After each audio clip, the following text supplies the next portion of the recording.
विद्यार्थियों, इस वीडियो में हम पढ़ेंगे एक हमारा छोटा सा टॉपिक है कोशिका द्रव्य। तो इसमें हम कोशिका द्रव्य, जिसको हम साइटोप्लाज्म भी कहते हैं, उसका अध्ययन करेंगे। और साथ ही इससे पिछले वाली वीडियो में जिसमें हमने कोशिका झिल्ली के 25 महत्वपूर्ण प्रश्न देखे थे, तो उनको भी हम इस वीडियो में हल करेंगे। तो कोशिका द्रव्य या साइटोप्लाज्म आखिर होता क्या है? तो देखिए, अगर इसकी अपन शब्द की बात करें तो इसमें दो शब्द छिपे हुए हैं। जैसे एक साइटो है और एक है प्लाज्म। तो साइटो का मतलब हम सेल से लेते हैं और प्लाज्म का मतलब हो गया फ्लूइड। तो एक जनरल इसकी अपन देखें तो ये है कि सेल के अंदर भरा हुआ फ्लूइड या सेल के अंदर भरा हुआ द्रव्य। तो ये हो गया सेल फ्लूइड या कोशिका का द्रव्य। तो हमें एक अगर कोशिका देखते हैं तो जैसे जंतु कोशिका होती है, तो ये इसमें कोशिका भित्ति नहीं है, ये कोशिका झिल्ली से घिरी हुई है। इसके अंदर जो भी पदार्थ भरा हुआ है, इसके अंदर बहुत सारी कोशिकांग है, जिसमें एकल झिल्ली युक्त, दोहरी झिल्ली युक्त और बिना झिल्ली वाले भी कोशिकांग है। इसके अंदर जो नियंत्रण केंद्र पाया जाता है, जिसमें हमारा मास्टर मॉलिक्यूल डीएनए स्थित होता है, वो हमारा केंद्र का होता है। तो ये कि इसके अलावा इसमें बहुत सारे कोशिकांग पाए जाते हैं। अगर पादप कोशिका होगी तो उसके चारों ओर कोशिका भित्ति पाई जाएगी। तो हम ये कह सकते हैं कि जो ये केंद्रक है, इस केंद्र को हटा दें, इस केंद्र को छोड़ दें और यह केंद्र को हटा दें, तो उसके पश्चात जो कोशिका में भरा हुआ है या जो भी द्रव्य कोशिका में पाया जा रहा है, इसको हटाने के पश्चात उसको हम कोशिका द्रव्य कह सकते हैं। अर्थात इसको हम इस तरह से इसकी परिभाषा दे सकते हैं कि आखिर ये होता क्या है। तो हम ये कह सकते हैं कि सेल के अंदर मतलब केंद्र को हटाने, केंद्र को हम कहते हैं न्यूक्लियस। तो केंद्र के को छोड़कर पाया जाने वाला संपूर्ण पदार्थ साइटोप्लाज्म कहलाता है। तो हम अगर केंद्र को छोड़ दें तो उसके अंदर जो भी पदार्थ भरा हुआ है, यानी इसको हटा दें केंद्र को, तो उसे हम कोशिका द्रव्य कहते हैं। हमने पिछले वीडियो में हमने कहा था कि इस कोशिका ये केंद्र को हटा देने पर कोशिका द्रव्य है, और इस कोशिका द्रव्य में केंद्र को डाल दिया जाए तो वो बन जाता है जीव द्रव्य।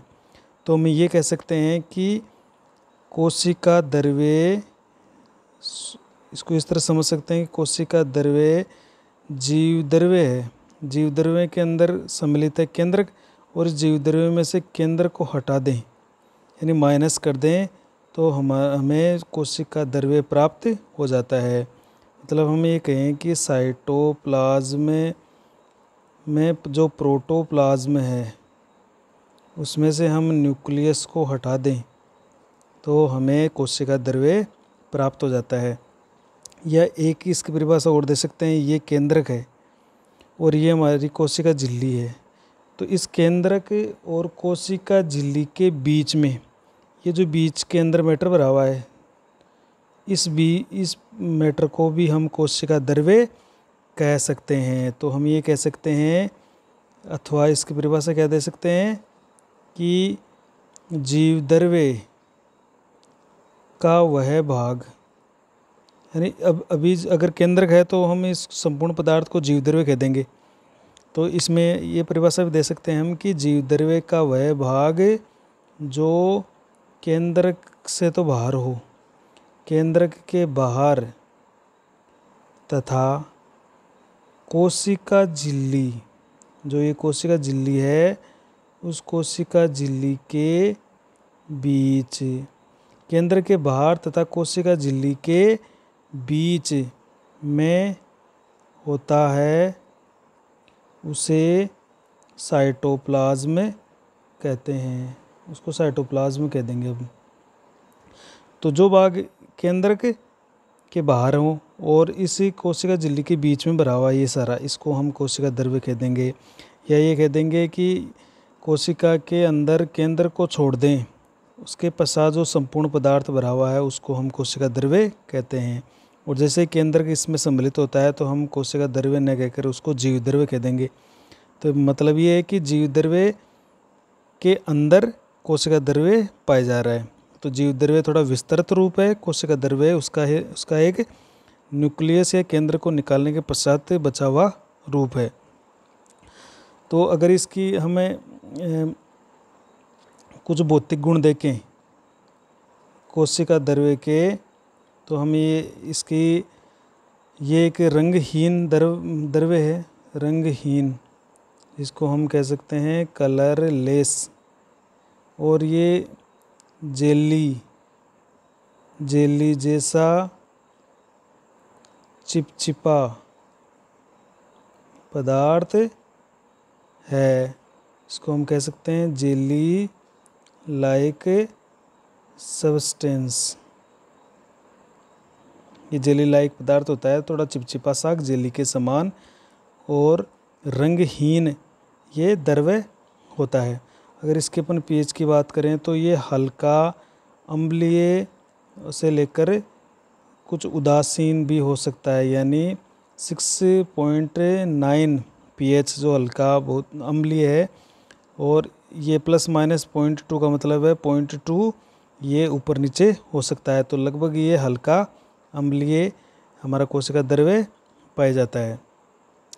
इसके अगर प्रमुख भाग की बात करें, अपन पार्ट ऑफ साइटोप्लाज्म की बात करें कि साइटोप्लाज्म के कौन कौन से भाग होते हैं, तो हमें जो साइटोप्लाज्म है उस साइटोप्लाज्म को 2 भागों में बांट सकते हैं।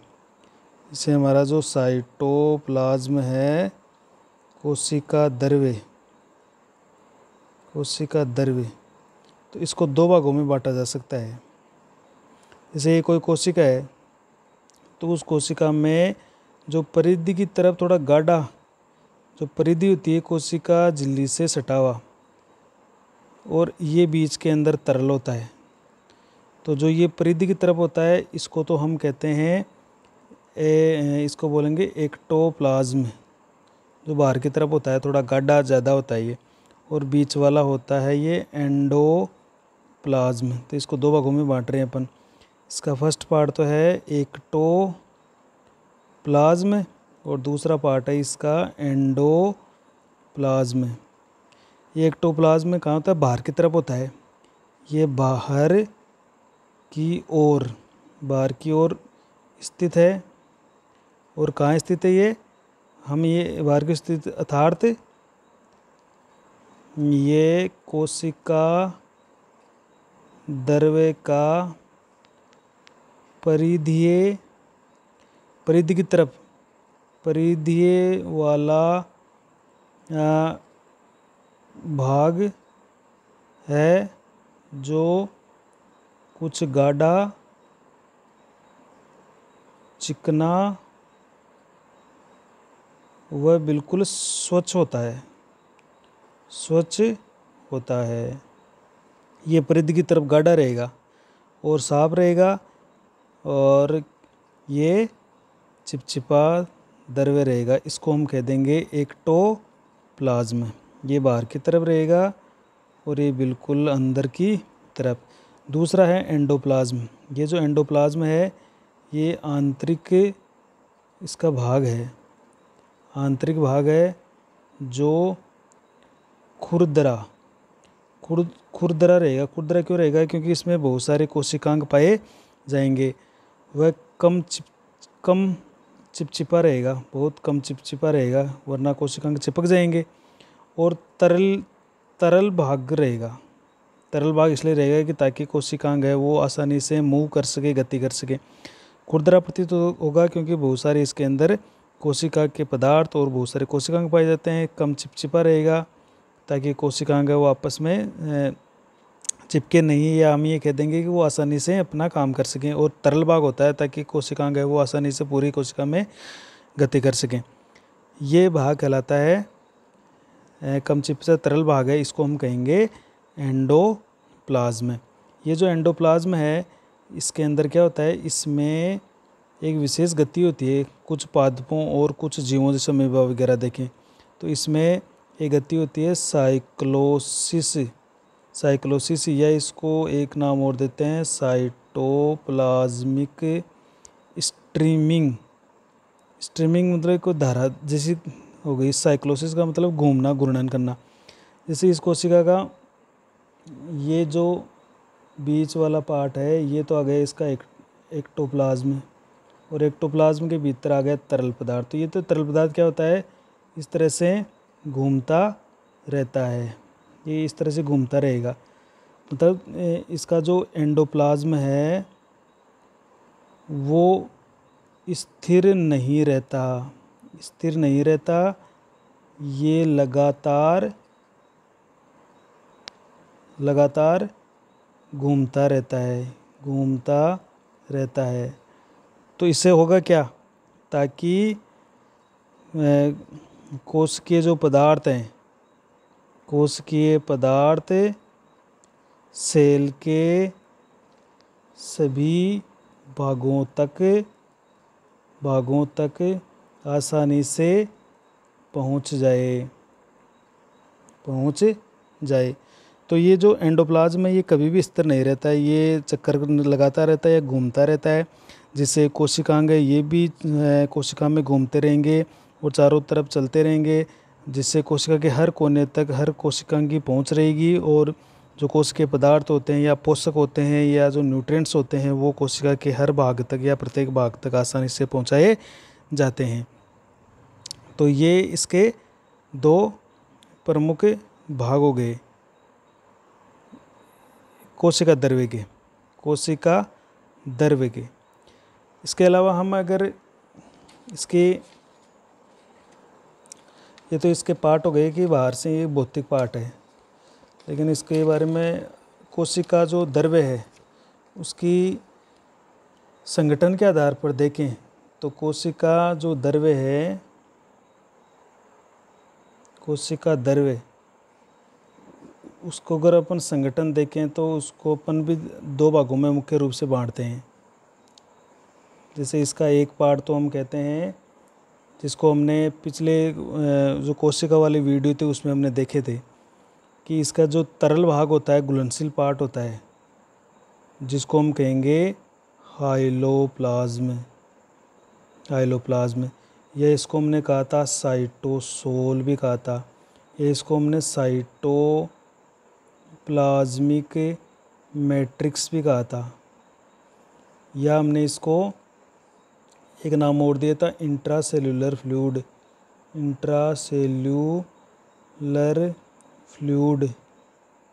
इसको हमने कहा था ICF कहा था इसको, या इसको हमने कहा था ग्राउंड प्लाज्म।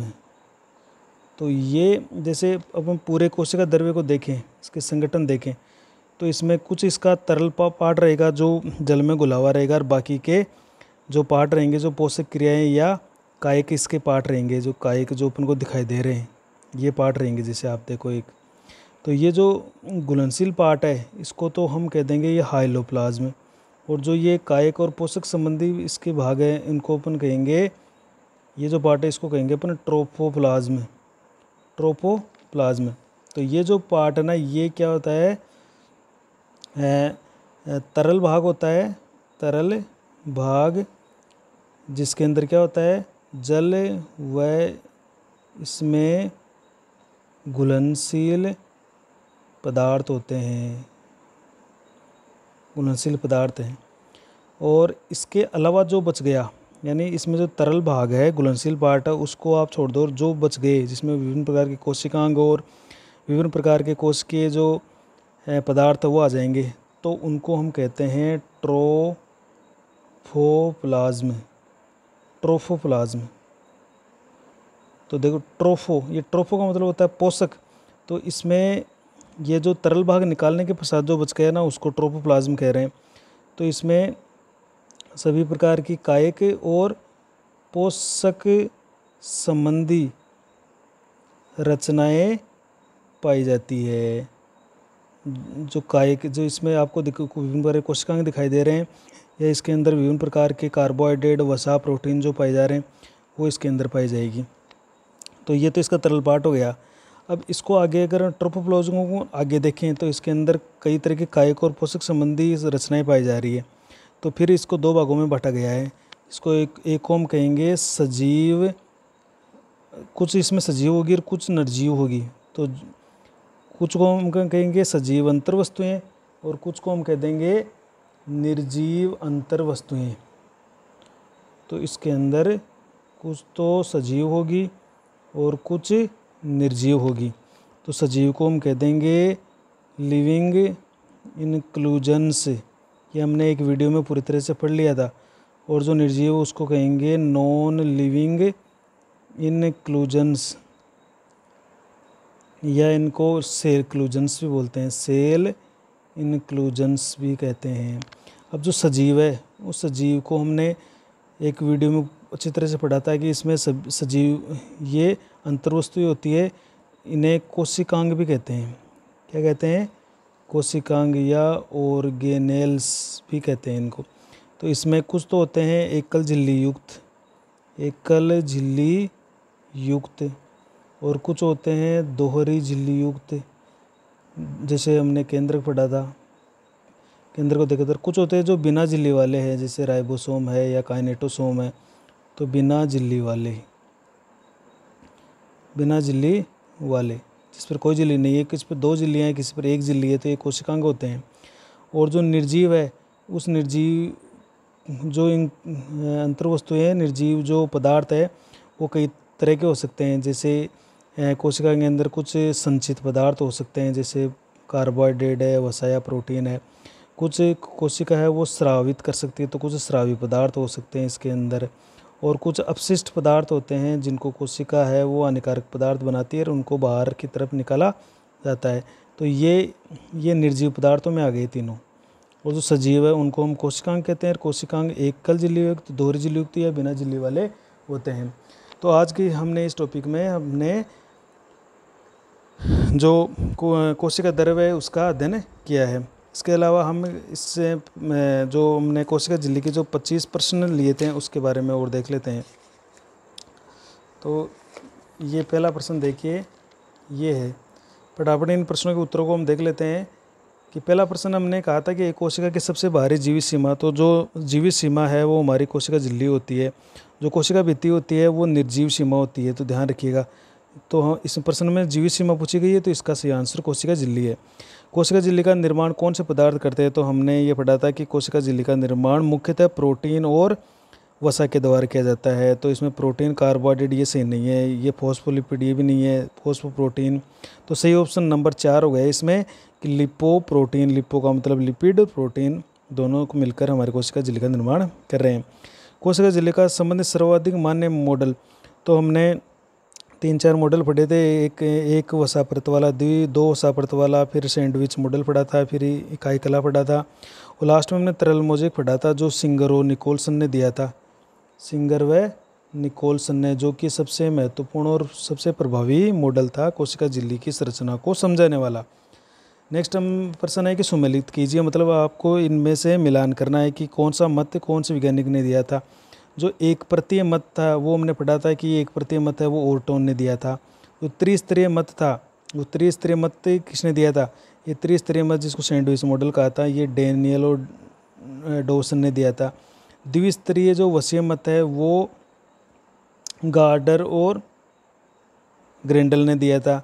इकाई कला प्रतिरूप है वो रॉबर्टसन ने दिया था। और सबसे महत्वपूर्ण तरल मोज़ेक मॉडल है वो सिंगर और निकोलसन ने दिया था। तो अगर हम मिलान करते हैं तो पहले का दूसरा, जैसे पहले का दूसरा, तो इसमें ये दूसरा ऑप्शन है वो सही होता है। 5वां प्रश्न देखते हैं कि इकाई कला के अनुसार कोशिका झिल्ली, तो इकाई कला जो प्रतिरूप था रॉबर्टसन का, उसने ये कहा था कि ये त्रिस्तरीय परत होती है जिसमें 20 एंगस्ट्रॉम की प्रोटीन, फिर बीच में 35 एंगस्ट्रॉम की वसीय परत, फिर 20 एंगस्ट्रॉम की एक वसीय परत, प्रोटीन परत, और तो इस तरह से ये 75 एंगस्ट्रॉम मोटी परत पाई जाती है। तो इकाई कला प्रतिरूप के अनुसार जो कोशिका झिल्ली की जो मोटाई है वो 75 एंगस्ट्रॉम पाई जाती है।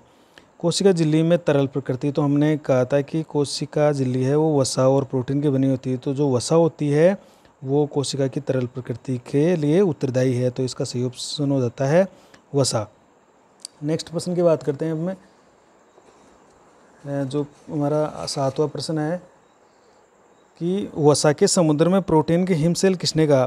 तो ये एक वसा का समुद्र है, यानी तरल के रूप में, और इसके अंदर ये जैसे वसा जो समुद्र होता है उसमें बर्फ़ के पहाड़ तैरते रहते हैं या चट्टानें तैरती रहती हैं, तो उसी तरीके से वसा के समुद्र में ये जो हिमशैल या बर्फ़ के समान चट्टानों के समान संरचनाएं तैर रही, तो वो प्रोटीन है। तो ऐसा कहा था कोशिका झिल्ली के बारे में, ऐसा कहा था सिंगर और निकोलसन ने, ये बात उन्होंने बताई थी।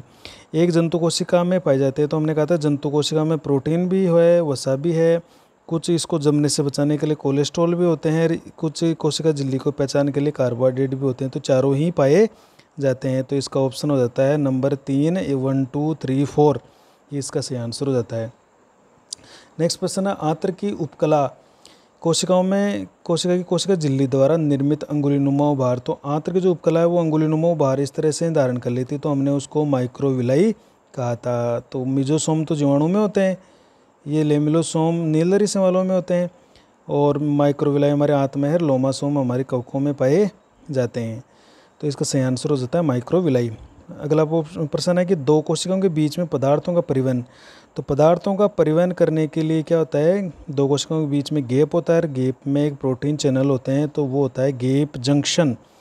तो गैप जंक्शन में कनेक्सिन प्रोटीन होती है, कनेक्सिन उस प्रोटीन के कारण गैप जंक्शंस बनते हैं, तो ये हमारे पदार्थों का परिवहन करने में सहायक होते हैं। अगला प्रश्न है 11 प्रश्न की कोशिका झिल्ली में सक्रिय परिवहन के संबंध में गलत तथ्य है। तो इसमें गलत तथ्य छांटना है। तो जैविक क्रिया ये सही है, पर जैविक क्रिया होती है, सक्रिय परिवहन ठीक है। एक ऊर्जा की खपत भी होती है, ये भी सही बात है। एक दिशा होती है, ये भी सही है। धीमी गति, लेकिन ये गलत है, क्योंकि सक्रिय प्रक्रिया धीमी गति से नहीं होती है बल्कि तेज गति से संपन्न होती है, तो इसका गलत हो गया धीमी गति। नेक्स्ट प्रश्न है कोशिका झिल्ली द्वारा तरल पदार्थों को अंदर लेने की प्रक्रिया। तो तरल पदार्थों को हम जैसे याद करने के लिए कहा था कि तरल पदार्थ को अपन पीते हैं, तो उस हिसाब से आप इसको याद रखो, पिन्नो। तो तरल पदार्थों को अंदर लेने की प्रक्रिया को पिन्नोसाइटोसिस कहा जाता है। फेगो का मतलब हो गया ठोस पदार्थों को, एक्सो का मतलब हो गया बाहर निकालना, और एंडो का मतलब अंदर लेना। तो अंदर लिए जाते हैं पिन्नो के द्वारा और फेगो के द्वारा। तो इसका सही ऑप्शन हो जाता है पिन्नोसाइटोसिस, तरल पदार्थों को अंदर लेने की क्रिया। सेल वोमिटिंग, अगला प्रश्न है सेल वोमिटिंग क्या है। तो सेल वोमिटिंग का मतलब होता है कोशिका द्वारा पदार्थ को बाहर निकालना, वोमिट करना या उल्टी करना। तो ये होता है एक्सोसाइटोसिस को हम सेल वोमिटिंग भी कहते हैं। सेल ईटिंग का मतलब होता है खाना, और खाना जैसे अपन ठोस पदार्थ का करते हैं, तो इस कारण से सेल ईटिंग अपन कह देंगे फेगोसाइटोसिस को। तो इसका सही आंसर हो जाता है फेगोसाइटोसिस। ये सारी बातें हमने पिछले वीडियो में हमने अच्छी तरह से पढ़ी है, तो आप उनका एक बार वीडियो का पुनः अध्ययन कर लें। अगला प्रश्न है कि कोशिका की पहचान करने में और ऊतकों का मिलान करने में, कई कोशिकाओं की उसको पहचान करने में, और जब ऊतकों का कई अंगों का प्रत्यारोपण होता है एक मरीज से, एक व्यक्ति से दूसरे व्यक्ति के अंदर, तो डॉक्टर्स क्या करते हैं, उनके ऊतकों का मिलान करते हैं। जिन ऊतकों का मिलान सबसे ज़्यादा होता है तो वो शरीर है उनको अच्छी तरह से स्वीकार कर लेता है। तो इसके लिए कोशिका झिल्ली के कौन से अवयव महत्वपूर्ण होते हैं। तो हमने पढ़ा था कि कोशिका झिल्ली के ऊपर ग्लाइकोलिपिड और ग्लाइकोप्रोटीन होते हैं, जो कोशिका की पहचान करने और ऊतकों के मिलान में बहुत महत्वपूर्ण सिद्ध होते हैं। तो ग्लाइकोलिपिड और ग्लाइकोप्रोटीन ये अवयव होते हैं। नेक्स्ट प्रश्न है प्लाज्मा झिल्ली सहायक होती है। तो प्लाज्मा झिल्ली मतलब सहायक का मतलब है कौन से कार्य करती है। तो प्रोटीन संश्लेषण का काम ये इसका नहीं है, वसा का संश्लेषण ये भी नहीं है, परासरण नियमन ये है, जल नियमन ये भी है, तो लेकिन जल का नियमन नहीं करती है। बाकी विभिन्न प्रकार के कोशिकीय पदार्थ, अणुओं का, वर्ध अणुओं का, सूक्ष्म अणुओं का, खनिज लवणों का और जल का परिवहन करती है, जिसको अपन परासरण कहते हैं। तो अणु अपनी उच्च सांद्रता से निम्न सांद्रता की ओर या निष्क्रिय परिवहन द्वारा या सक्रिय परिवहन द्वारा कोशिका झिल्ली उसको ले लेती है। तो इसका सबसे अच्छा आंसर हो गया कि परासरण नियमन कोशिका झिल्ली या प्लाज्मा झिल्ली करती है। पिनोसाइटोसिस को आसानी से देखा जा सकता है। पिन्नो का मतलब होता है तरल पदार्थों को ग्रहण करने की प्रक्रिया। तो ऐसा हम कहाँ देखेंगे, तो यकृत में कुप्र कोशिका आरबीसी को नष्ट करती है, तो वो एक तरह से ठोस पार्ट है। इस तरह से प्लीहा में भी रेटिकुलर का जाल होता है, वो भी आरबीसी को नष्ट कर रही है। रक्त में न्यूट्रोफिल होती है, तो ये भी जीवाणुओं का यानी ठोस का नष्ट कर रहे हैं। जबकि जो आंत्र की जो हमारी उपकला है, एपिथेलियल जो टिश्यूज होते हैं, सेल होती है, वो आसानी से पिनोसाइटोसिस को दर्शाती है। तो बाकी ये 3 सेल है वो फेगोसाइटोसिस को दिखाएगी, फेगोसाइटोसिस को, और हमारे आंत्र उपकला किसको दिखाएगी, पिनोसाइटोसिस को। नेक्स्ट अपन बात कर लेते हैं 18वें प्रश्न की, जिसका है कि कोशिका झिल्ली में प्रोटीन के कारण पाई जाती है। तो कोशिका झिल्ली में प्रोटीन स्थायित्व प्रदान करती है और इसके अलावा इसको मोजेक रूप भी प्रदान करेगी। तो इसका ऑप्शन है स्थायित्व, ये सही है। मोजेक रूप ये भी सही है। एंटीजन विशिष्टता, मतलब हमने कहा कि ये ग्लाइकोप्रोटीन, तो प्रोटीन एंटीजन विशिष्टता भी प्रदान करती है, तो इस कारण से इसका सही आंसर हो जाता है सभी। यदि आरबीसी को आंसू जल में रखा जाए, तो हमें अगर एक आंसू जल से भरा हुआ कोई बर्तन ले और उसमें आरबीसी को डाल दें, तो आरबीसी में कोशिका झिल्ली है, कोशिका भित्ति है नहीं, तो धीरे धीरे क्या होगा, आंसू जल में डाला तो ये पानी है वो परासरण की क्रिया द्वारा, यानी कोशिका झिल्ली से होता हुआ कोशिका के अंदर प्रवेश करने लग जाएगा, अंदर घुसने लगेगा। तो ये धीरे धीरे धीरे ये जो आरबीसी है वो फूल कर फट जाएगी। तो फटने का कारण यही है कि इसकी सुरक्षा के लिए बाहर कोशिका भित्ति नहीं है। तो आरबीसी को अगर शुद्ध जल या आंसू जल में रख दिया जाए तो वो फूल कर फट जाएगी। इसलिए हमारा ब्लड है वो पूरी तरह से आशुद्ध नहीं होता है, उसमें कई तरह के खनिज लवण भी होते हैं और परासरण का नियमन बना रहता है ताकि हमारे आरबीसी है वो सही स्थिति में रहे। तो आरबीसी जल में रखने पर फट जाएगी, इसका आंसर ये है। तो अगर हमें किसी गाढ़े घोल में रख दे, तो नमक के घोल वगैरह, या किसी अतिपराश्री विलयन में रख दे, तो ये वापस उस टाइम ये सिकुड़ जाएगी। और अगर संप्राश्री विलयन में रख दें कि आरबीसी का और बाहरी जो हमने द्रव्य लिया उसका दोनों का जो सांद्रता है वो समान है, तब आरबीसी पर कोई प्रभाव नहीं पड़ेगा। लेकिन एक गाढ़े घोल में रख दें तब तो आरबीसी सिकुड़ जाएगी, आंसू जल में रखें तो आरबीसी फट जाएगी, और बराबर की सांद्रता में रखें तो आरबीसी पर कोई प्रभाव नहीं पड़ेगा। तो हमारी जब रक्त की जो परासरणता है वो सही बनी रहती है, बैलेंस में रहती है। अगला प्रश्न है 20वां कि कोशिका झिल्ली का अन्य नाम नहीं है। तो कोशिका कला भी है, प्लाज्मा झिल्ली भी कहते हैं, इसको जीवद्रव्य कला भी कहते हैं, लेकिन प्लाज्मा भित्ति नहीं कहते हैं। तो इसका सही आंसर हो जाता है प्लाज्मा भित्ति। कोशिका झिल्ली चयनात्मक पारगम्य झिल्ली होती है। इसका कारण क्या है, तो चयनात्मक पारगम्य हमने कहा था कि इसमें 2 तरह की प्रोटीन होती है, बाह्य प्रोटीन और आंतरिक प्रोटीन। जैसे समाकलन प्रोटीन को हम आंतरिक या इंटरसिंक प्रोटीन भी कहते हैं। तो ये आंतरिक प्रोटीन क्या करती है, कोशिका झिल्ली में सुरंग का निर्माण करती है, जिससे कोशिका है वो चयनात्मक पारगम्य झिल्ली बन जाती है। तो इसका सही आंसर हो जाता है समाकलन प्रोटीन, या इसको आंतरिक प्रोटीन, या इसको इंट्रिंसिक प्रोटीन भी कहते हैं, या इसको सुरंग प्रोटीन भी कहते हैं। तो इसके कई नाम हैं। तो इसका सही आंसर हो जाता है समाकलन प्रोटीन। नीलनरी शैवालों की कोशिका झिल्ली अंतर्वलित होगी। जो नीलनरी शैवाल होते हैं बीजीए, उसकी कोशिका झिल्ली है वो अंदर की तरफ फोल्ड होकर लेमिलोसोम बनाती है। याद रखिएगा, लेमिलोसोम। मिजोसोम बनते हैं जीवाणु में, लोमासोम पाए जाते हैं कवकों में, लेमिलोसोम पाए जाते हैं नीलनरी शैवालों में, माइक्रोविलाई पाई जाती है हमारी आंत्र के अंदर पाई जाती है। और अगला प्रश्न है कोशिका झिल्ली का तरल मोजेक मॉडल किस प्रकार रॉबर्टसन के मॉडल से भिन्न है। रॉबर्टसन ने भी ये कहा था कि इसमें लिपिड होता है, प्रोटीन होती है, बीच में लिपिड होती है, फिर बाहर की तरफ प्रोटीन होती है। ये रॉबर्टसन ने बता दिया था। ये बात सिंगरो निकोलसन ने बताई थी, लेकिन रॉबर्टसन ने ये नहीं बताया था कि उसमें आंतरिक या समाकलन प्रोटीन भी पाई जाती है। यथार्थ चयनात्मक पारगम्यता का इसने कोई उदाहरण नहीं दिया। तो वसा की परतों की संख्या दोनों में बराबर है, प्रोटॉन की परतों की संख्या ये भी सही दोनों में समान है, वसा परतों की व्यवस्था ये भी दोनों बराबर कहते हैं या समान है, और चौथा है प्रोटीन परतों की व्यवस्था। तो ये एक अलग इसका रूप है कि सिंगरो निकोलसन ने बताया था कि कुछ प्रोटीन परत है वो वसा के अंदर भी दसी हुई रहती है, जो समाकलन आंतरिक प्रोटीन कहते हैं। ऐसा रॉबर्टसन ने नहीं बताया। तो इसका सही आंसर हो जाता है प्रोटीन परतों की व्यवस्था डिफरेंट टाइप की होती है। तो ये दोनों में फ़र्क है या अंतर होता है। सर्वप्रथम किसने बताया कि कोशिका झिल्ली प्रोटीन और वसा की बनी होती है। तो सर्वप्रथम प्रोटीन और वसा की किसने बताया था, तो ओटोन ने बताया था कि ये वसा की एक परत है। गार्डनर और ग्रेंडल ने बताया कि ये वसा की 2 परत होती है। डेनियल और डॉर्सन ने बताया कि ये वसा और प्रोटीन की बनी हुई है। फिर आया रॉबर्टसन ने ये बताया कि ये वसा और प्रोटीन की बनी हुई है। फिर सिंगर और निकोलसन ने भी यही बात बताई। तो सबसे पहले वैज्ञानिक कौन थे? डेनियल और डॉर्सन, जिन्होंने सबसे पहले ये बताया कि कोशिका झिल्ली प्रोटीन और वसा की बनी हुई है। और लास्ट हमारा प्रश्न था कि प्लाज्मा झिल्ली में नहीं पाया जाता है।